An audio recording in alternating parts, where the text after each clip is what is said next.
மதுரை மாவட்டம் உசிலம்பட்டி அருகே பள்ளி மாணவிகளை ஏற்றிச் சென்ற ஆட்டோ சாலையை கடக்க முயன்றபோது இருசக்கர வாகனம் மோதியதில் ஆட்டோ கவிழ்ந்ததில் 4ஆம் வகுப்பு படிக்கும் மாணவி பலத்த காயமடைந்து உயிரிழந்தார். கூடுதல் விவரங்களை செய்தியாளர் ராஜ்குமார் வழங்க கேட்கலாம். ராஜ்குமார், வணக்கம். விபத்து குறித்த முழு விவரங்களை பதிவு பண்ணலாம்.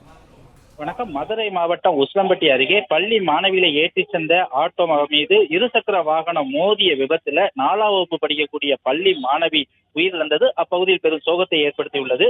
மதுரை மாவட்டம் உசிலம்பட்டி அருகே வடுகப்பட்டி விளக்கு பகுதியில 4 பள்ளி மாணவிகளை அபே ஆட்டோவில் ஏற்றி கொண்டு வந்து அவர் ஸ்கூல் ட்ரிப் எடுத்து வந்தார். மதுரை தேனி தேசிய நெடுஞ்சாலையில் வந்தபோது எதிர்பாராத விதமாக உசிலம்பட்டியிலிருந்து மதுரை நோக்கி வந்த இருசக்கர வாகனம் அந்த பள்ளி மாணவியை ஏற்றி வந்த ஆட்டோ மீது மோதி விபத்து ஏற்படுத்திய நிலையில அந்த ஆட்டோவில் பயணித்த தனியார் பள்ளி 4ஆம் வகுப்பு பயிலும் மாணவி ரித்திகா என்ற மாணவி பலத்த காயம் ஏற்பட்டது. மற்ற மாணவிகளுக்கும் லேசான காயம் ஏற்பட்டது. அக்கம் பக்கத்தினர் உடனடியாக மீட்டு மருத்துவமனைக்கு அனுப்பி வைத்த நிலையில் அங்கு சிகிச்சை பலனின்றி மாணவி பரிதாபமாக உயிரிழந்தார்.